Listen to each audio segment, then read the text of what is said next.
Hello everyone. So today this e-tutorial is about class 12th psychology chapter 4 disorder. I will cover all the major themes and concepts related to this chapter, and this chapter carries a good amount of weightage in your board examination of psychology.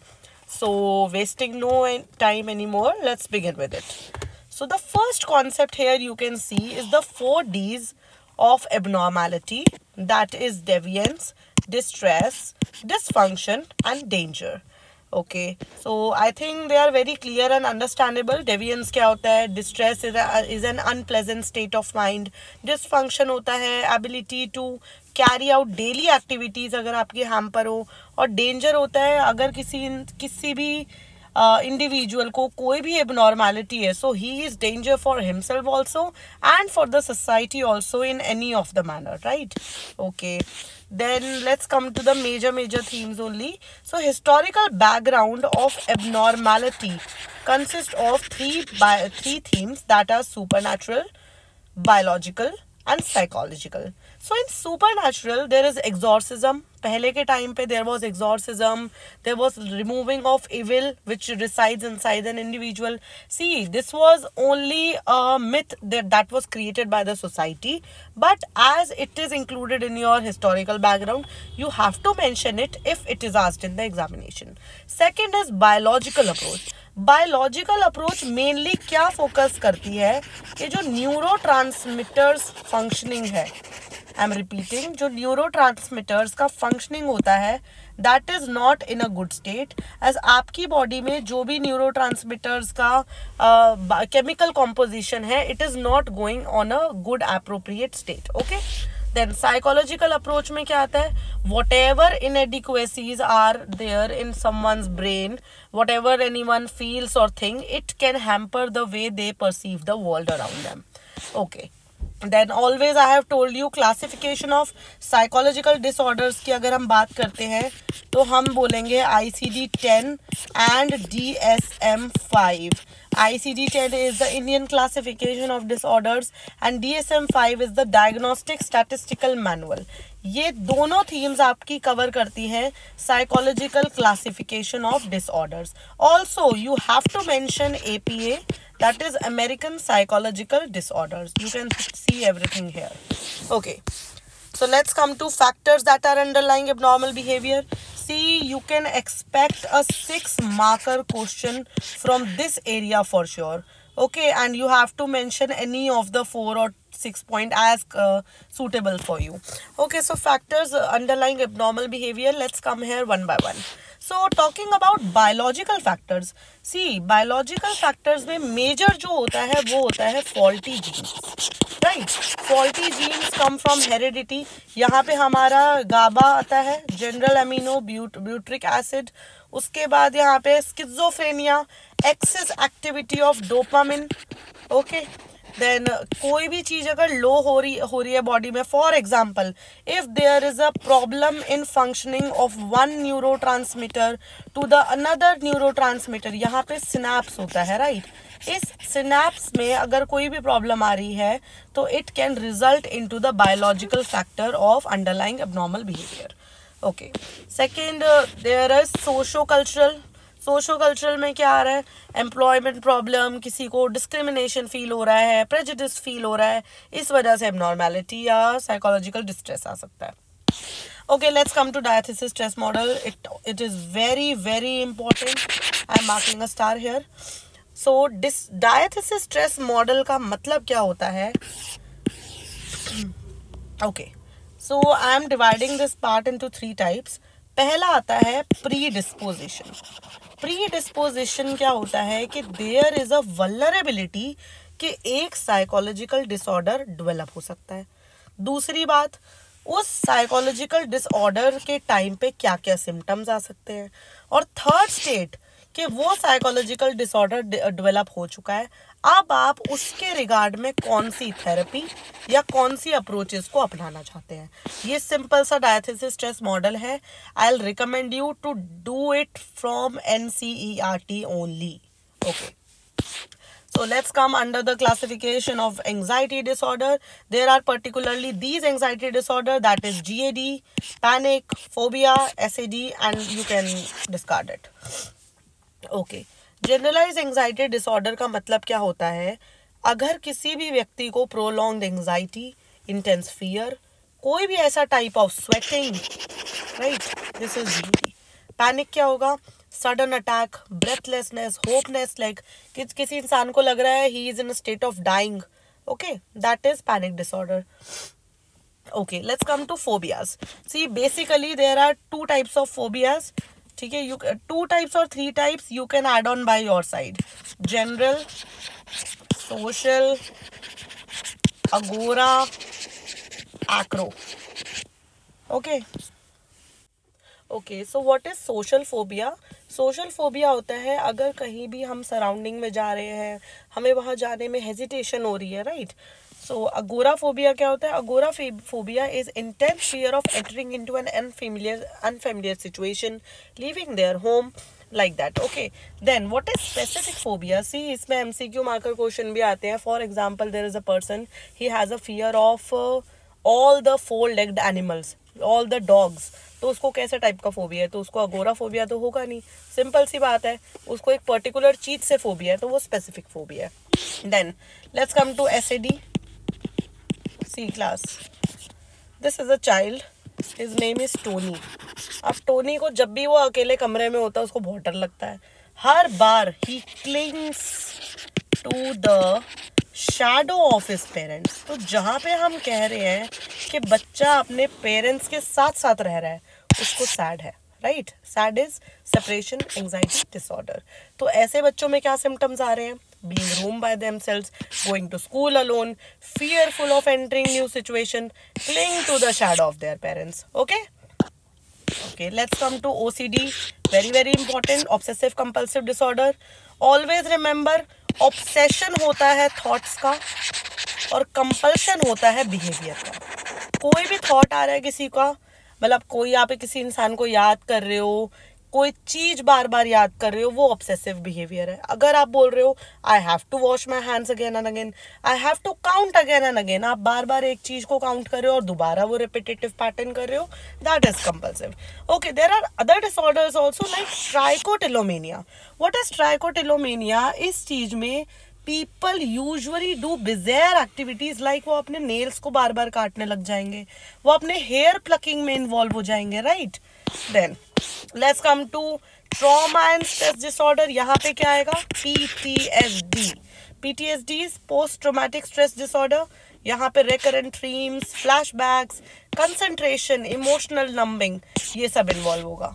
Let's come to somatic related disorder. Somatic में बहुत important आता है, paper में हर बार आता है, so I think we can not leave this topic at any cost, right? So somatic में सबसे पहला disorder is illness anxiety disorder. Illness anxiety disorder में होता है these people constantly worry about their possibility. उनको कोई प्रॉब्लम नहीं होती, पर वो ये सोचते हैं कि ओहो हमें तो कोई बीमारी है, ओहो we are suffering from this problem. उनको नॉर्मल बॉडी सिम्टम्स आते हैं जैसे डाइजेस्टिव साउंड्स, स्वेटिंग, पर वो इस चीज को भी एट्रीब्यूट कर देते हैं कि उनको बहुत ज्यादा इलनेस है. Okay, second is conversion disorder. Conversion disorder का सिंपल सी बात है, इन लोगों को लगता है इनको पैरालिसिस हो गया, ब्लाइंडनेस हो गई, डेफनेस हो गई, difficulty in walking. They will be totally fine when you look at them, but then whenever you will ask them what happened, they'll say my right hand is not working, my right leg is not working. Why? Because they are suffering conversion disorder, and this is not a joke. This is a very serious illness which requires proper medication ailment. Okay, let's come to dissociative disorder. Dissociative disorder का मतलब क्या होता है? सबसे पहले तो ये बात देखते हैं. Dissociation means unreality, estrangement and depersonalisation. Simple सी बात है, जब आपका रियलिटी चेक जो होता है वो खत्म हो जाता है, it results into dissociation. Okay, let's come to dissociative amnesia. Amnesia का मतलब होता है memory loss. Example Ghajini movie, right? मैंने बार बार बताया है, Ghajini movie is simply a dissociative amnesia example. वहाँ पे द STM से वो जो इन्फॉर्मेशन है वो LTM लॉन्ग टर्म मेमोरी तक नहीं पहुँची थी, and it resulted into dissociative amnesia. Dissociative amnesia तब भी हो सकता है जब आपका कोई ब्रेन इंजरी हो गया हो, जब और ओवरवेलमिंग स्ट्रेस हो रहा हो। Okay, then dissociative fugue. Fugue का मतलब क्या होता है? My drawing is not that good, but you can interpret it looks like a bulb. तो बल्ब का जैसे फ्यूज उड़ जाता है ना, यहाँ पे डिसोसिएटिव फ्यूज में यही होता है। In dissociative fugue there is a thing that people forget what their name is, where they live, उनका सरनेम क्या है, सब कुछ भूल जाएंगे। Okay, so this is inability to recall their previous identity. Okay, let's come to DID, not Dance India Dance. It is dissociative identity disorder. इसको हम एक और चीज कहते हैं जो कि है मल्टीपल पर्सनालिटी डिसऑर्डर। एग्जाम्पल, भूल Bhulaiyaa. Please don't write this in your board examination, otherwise you are likely to fail. I am just giving this example in order to memorize you. Okay, so भूल भुलैया में you can see that Manjulika, she was not having any भूत प्रेत, she simply had DID, that is multiple personality disorder. So it is related to traumatic experiences in childhood. यहाँ पे लोग अपनी alternative personalities देख लेते हैं। नेक्स्ट इज depersonalization और derealization। यहाँ पे क्या होगा, इंसान का, पर्सन का सेंस ऑफ रियलिटी खत्म हो जाएगा, वो अपने ड्रीमी स्टेट में रहेगा, ड्रीमी वर्ल्ड में रहेगा। As you can see this picture, he is lying here but he is connected somewhere else. You can see feeling unreal, right? Okay, depressive disorders का ज़्यादा कुछ नहीं है, आपको बस डिप्रेशन के बारे में थोड़ा बहुत पता होना चाहिए, and it is very easy to interpret the symptoms of depression. Okay, let's come to bipolar disorder. Bipolar में हमारा बाइपोलर 1, बाइपोलर 2। बाइपोलर 1 में हमारा मेनिया आएगा, बाइपोलर 2 में हमारा मेनिया और डिप्रेशन दोनों आएगा। Okay, let's come to suicide. What is suicide? Changes in eating, sleeping habits, drug abuse, cocaine etcetera, right? Loss of interest in pleasurable activities. Factors leading to suicide. You can take a screenshot of this if you want to. Okay. These are the measures suggested by WHO, that is World Health Organization. Okay, let's come to the major and last part of this chapter, and this is one of the major part of this chapter. Please focus on this arena on a very good note. Okay, schizophrenia. Schizophrenia एक group of psychotic disorder होता है जहाँ पे distorted reality होता है। Okay, schizophrenia के बहुत सारे सिम्टम्स हैं। There are positive symptoms and negative symptoms. Let's come to positive one, delusion.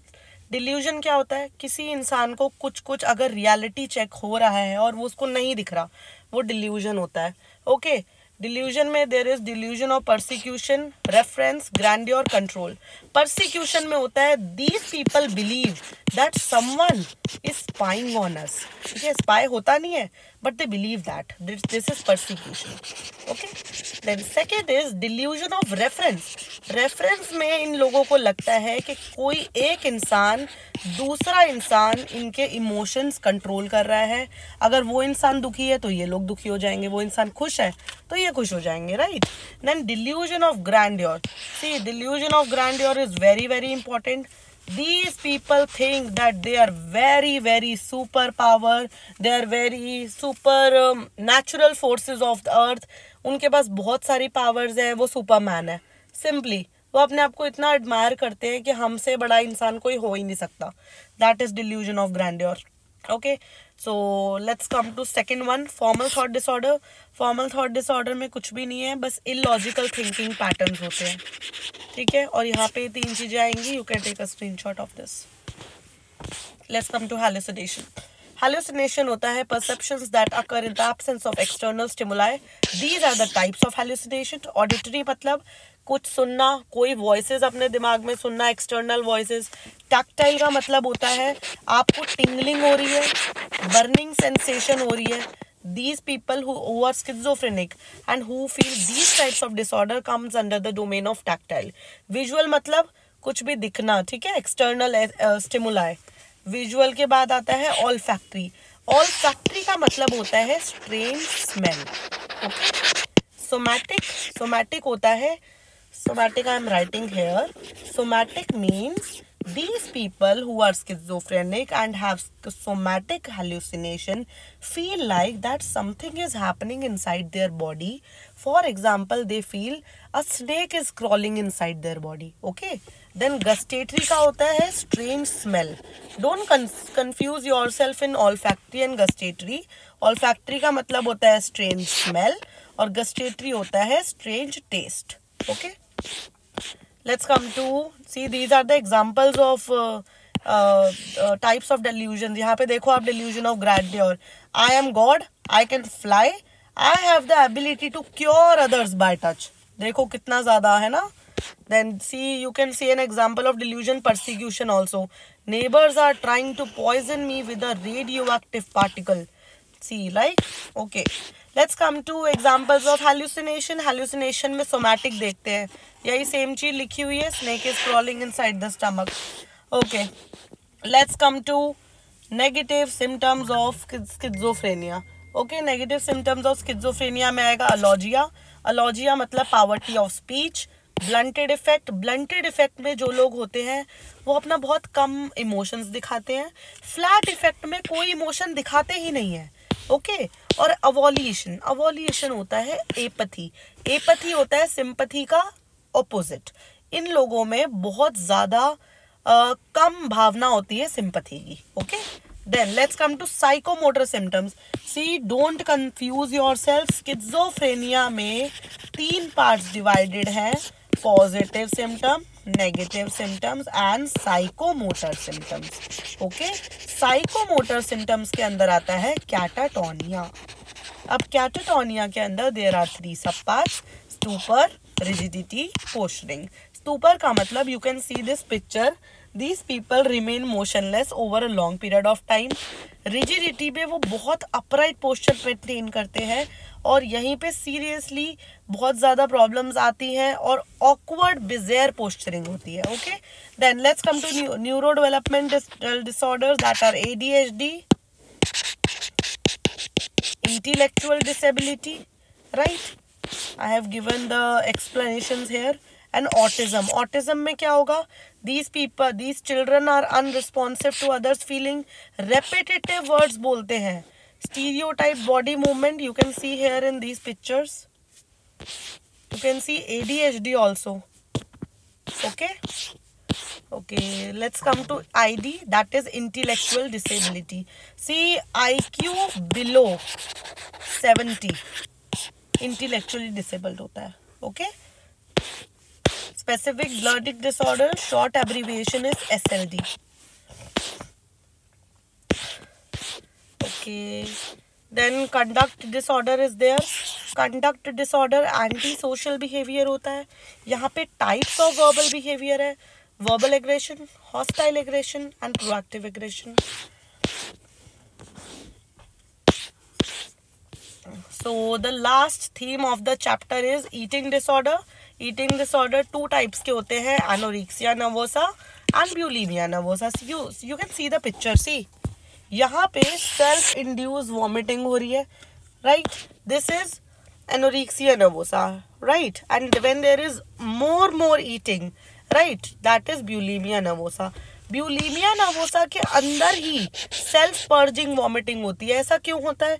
एक बार तो पहले खा लेते हैं फिर ये self induced vomiting करते हैं. Okay? That is all for this chapter. I hope you have understood all the important and relevant points. I will cover the later parts in my next class. I hope you will do great in your upcoming examinations. Thank you and all the best.